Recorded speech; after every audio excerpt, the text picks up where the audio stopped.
حياكم الله. لا يزال الرسم بأنماطه المختلفة لغة صامتة غير تقليدية يلجأ إليها الرسام ليعبر عن انطباعاته، آماله، تطلعاته، أفكاره بالريشة واللون. البوب آرت هو واحد من أكثر أساليب طبعا أخذ وآخذة في التصاعد في هذا الفن، والذي اعتمده بطريقته الفنان التشكيلي نور ياسين، وقدم لوحاته لشخصيات عالمية بأسلوب مختلف من الرسم والتلوين.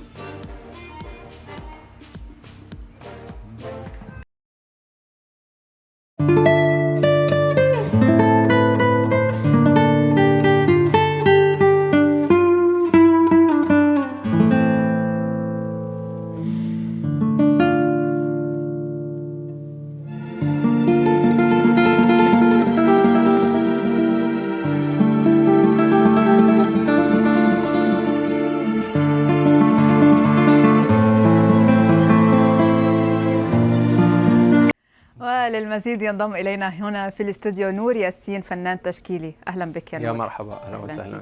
البوب آرت فن متميز وغير تقليدي، خبرنا لماذا اخترته؟ الصراحة البوب آرت اخترته لأنه في نوع من الثورة.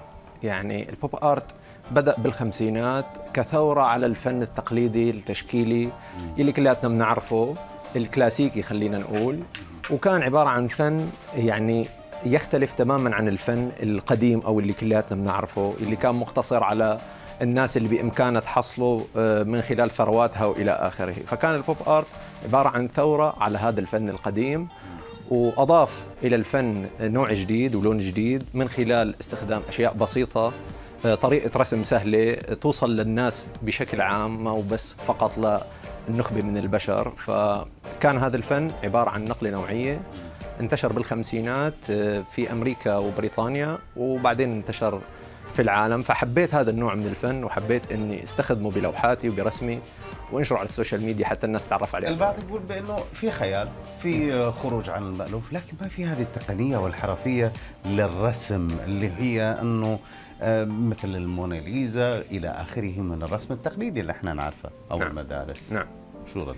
الخروج عن المألوف بالبوب آرت بأنه بإمكانك تستخدم أشياء أبسط من أنك تستخدم ألوان زيتية أو ألوان أكريليك أو ألوان محددة. بإمكانك تستخدم أي شيء، ممكن غلاف مجلة، ممكن غلاف بوستر، أي شيء ثاني ممكن تستخدمه بهي اللوحة. يعني مثلا أنا عندي بلوحاتي راسمها كلها على فوم بورد، أشياء كتير أفوردبل بالنسبة للناس، مستخدم أشياء مثل الورق وألوان بسيطة يعني، حتى وبالتالي أسعارها بتكون بمتناول الناس، صحيح؟ مو شرط صراحة. الأسعار يعني كانت بالبداية يمكن مقبولة، بس كونه انتشر هذا الفن وصار يعني رائج وفنانين كبار صاروا يشتغلوا فيه، فالأسعار احنا راح نشوفك ترسم على مدار الحلقة، لكن شو راح ترسم؟ ولا خليها مفاجأة. طيب يلا اشيل ويا هذه ولا شو؟ غالية اللوحات. لا خليها دخيلك. طيب اذا خلينا نبلش باول ضربة ريشة مثل ما يقولون نور. حاضر. وندردش واحنا يعني نسألك اليوم. اليوم تحط الفكرة براسك ولا كيفما جاءت الفكرة من الممكن أن تتغير بالتكتيك؟ هلا حاليا أنا عم أحاول أرسم الشخصيات الملهمة بالنسبة لي وملهمة بالنسبة لكثير من الناس. فالشخصيات دائما بتكون شخصيات مشهورة ومؤثرة وفاعلة بالحياة. مثل مثلا احنا المذيعين عندنا مالتي تاسك مثل ما يقولون، نقدر نعمل اكثر من شيء واحنا نتكلم. انت شكلك ما تقدر ولا؟ لا بقدر. طيب يلا خلينا. طب نور، عبالي اسالك، تفضلي. بما انه هيدا الفن هو مثل ثوره على الفن التقليدي، نعم. هلا انت عم ترسم وجوه شخصيات، هل احيانا بتحب تنقل ربما غضب الناس او ثوره الناس على امور هيك صغيره، قضايا بالمجتمع، امور معينه معقول الناس تحب انها تعبر عنها بالفن، انت معقول تعبر عن هذا الشيء، تتجه الى هذا الخط؟ نعم. هلا هو الصراحه هذا اساس البوب ارت، ولكن انا بدل ما اشتغل على هذاك الاساس اشتغلت على اساس اني غير طريقتي بالرسم. فكان التغيير من خلال الطريقه بالرسم. يعني مثلا هي اللوحه راسم فيها، هذه مين؟ انا ما أديل. اوكي. اديل ترى قريبة من واللوحه مصنوعه من النوطه تبع اغنيه هلو. اوكي.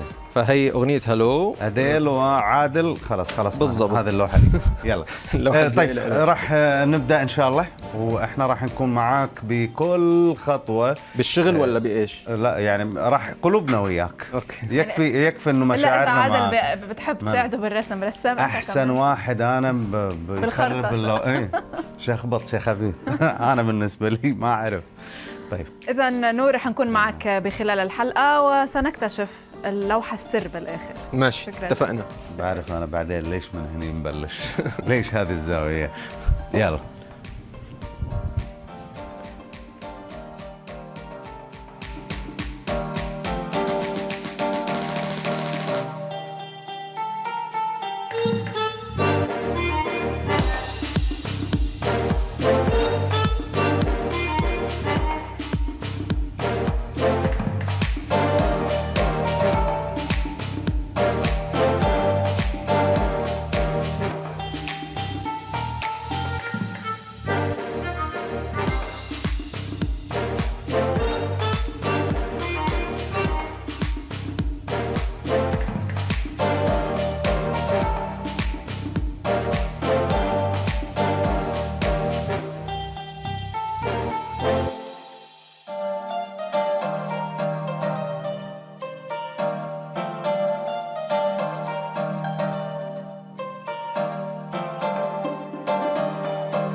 ميسي اليوم هو العنصر الأبرز في الأحداث؟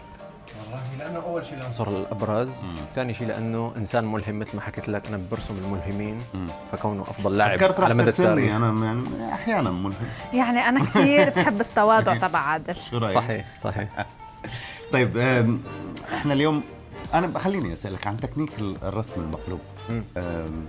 كيف قاعد تشوف الملامح؟ هلا عادة أنا لما بدي أرسم بالمقلوب بحاول خلي أماكن محددة مثل دليل لإلي وأنا عم برسم. هذا الدليل بيساعدني نوعا ما على إني أرسم بالطريقة المثالية حتى تطلع اللوحة مثل ما أنا ببالي بالضبط. بس خليني أقول إن إحنا بلشنا بأول نقطة كانت هذه النقطة، صحيح؟ صحيح. أنا توقعت إنه كان شعر.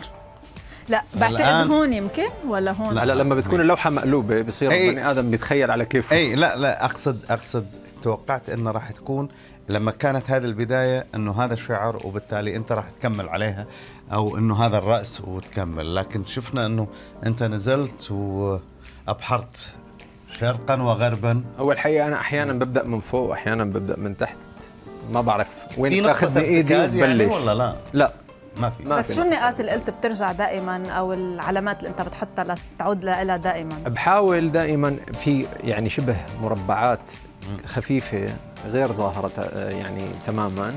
هاي المربعات يعني أحيانا بحط فيها نقاط لحتى تذكرني أنا من وين رح بلش، لأنه الرسم بالمقلوب جدا صعب. يدخل القلوب. ما يلا اوكي. بدنا نقلبها للصورة ولا؟ هلا بداية رح خلي عادل أو حضرتك أو اثنيناتكم تنهوا آخر جزء باللوحة. عادل أنت بما أنه قلت أنت فنان. لا أنت فنان. يلا ليديز فيرست. تفضلي. بالأزرق على الأزرق ممكن اوكي. متخربين ها. الله لمسة ضربات الريشة ضربات فنانة مستقبل فني بس رهيب. متقاعدة. شو رأيك عادل انت تنهي بالأحمر؟ خليني كمل. عجبتك القصة؟ عجبتنا. مهم عادل ما يقول انه هو اللي رسم الرسمة وهيك انه لا احنا ساهمنا فيها، يعني اذا انباعت $1,000,000 نقسمها على 3. ما صح تستبعد. ولا لا؟ ما تستبعد اكيد.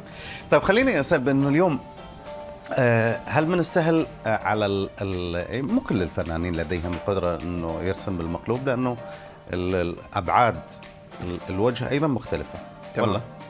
هلا عادة الفنانين تخصصات، يعني ما في فنان يرسم كل شيء وبكل الاساليب. يعني الفن عبارة عن تخصص مثله مثل أي مهنة أخرى. ففي فنانين لما بيشتغلوا بهذا الأسلوب لفترة طويلة بصير الموضوع أسهل عليهم. ولنفرض عم نحكي عن الفنانين اللي بيرسموا بالشارع، بإمكانهم يرسموا أشخاص بفترة كتير قصيرة وبطريقة احترافية. هذا الكلام لا ينطبق على كل الفنانين، لأنه خليني أمارس إبداعاتي بس. تفضل. بكل تواضع بكل تواضع. تفضل.